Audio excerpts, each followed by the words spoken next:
ಬೋಳನ್ನವರ ತಮ್ಮ ಹೋರಾಟದಿಂದಲೇ ರೈತರು ಬಡವರ ಬದುಕಿಗೆ ಭರವಸೆಯ ಬೆಳಕಾದ ಪ್ರಗತಿಪರ ರೈತ.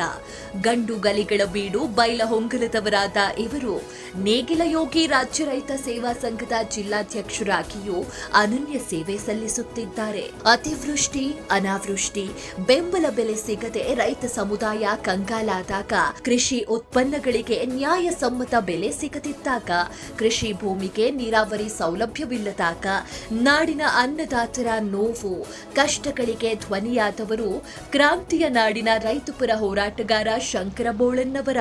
ಕಿತ್ತೂರು ಕರ್ನಾಟಕ ಭಾಗದ ನೀರಾವರಿ ಯೋಜನೆಗಳಲ್ಲಿ ಪ್ರಮುಖವಾದ ಕಳಸಾ ನಾಲಾ ಬಂಡೂರಿ ಮಹಾದಯಿ ಯೋಜನೆ ಜಾರಿಗಾಗಿ ಶಂಕರ ಬೋಳನ್ನವರ ಪಾದಯಾತ್ರೆ ನಡೆಸಿ ಜನರ ವಿಶ್ವಾಸಕ್ಕೆ ಪಾತ್ರರಾದವರು.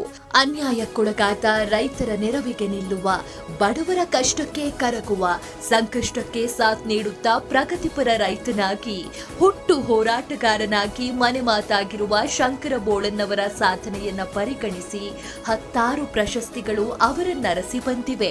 ದಾಂಡೇಲಿಯ ಕಲಸ ಕೌಸ್ತುಭ ಸಂಸ್ಥೆ ಕೊಡಮಾಡುವ ರಾಜ್ಯ ಮಟ್ಟದ ಸೇವಾರತ್ನ ಪ್ರಶಸ್ತಿ, ವಿವಿಧ ಮಠಾಧೀಶರು ಕೊಡುವ ಸಮಾಜ ಸೇವಾ ಪ್ರಶಸ್ತಿಗಳು, ತಾಲೂಕು ಮಟ್ಟದ ಹೋರಾಟಗಾರ ಪ್ರಶಸ್ತಿಗಳು ಇವರ ಮುಡಿಗೇರಿವೆ. ಇದೀಗ ಶಂಕರ ಬೋಳನ್ನವರ ರೈತಪರ ಸಮಾಜ ಸೇವೆ ಪರಿಗಣಿಸಿ ಈ ಬಾರಿಯ ಪ್ರತಿಷ್ಠಿತ ವಿಜಯರತ್ನ ಇಂಟರ್ನ್ಯಾಷನಲ್ ಅವಾರ್ಡ್ ನೀಡಿ ಗೌರವಿಸಲಾಗುತ್ತಿದೆ.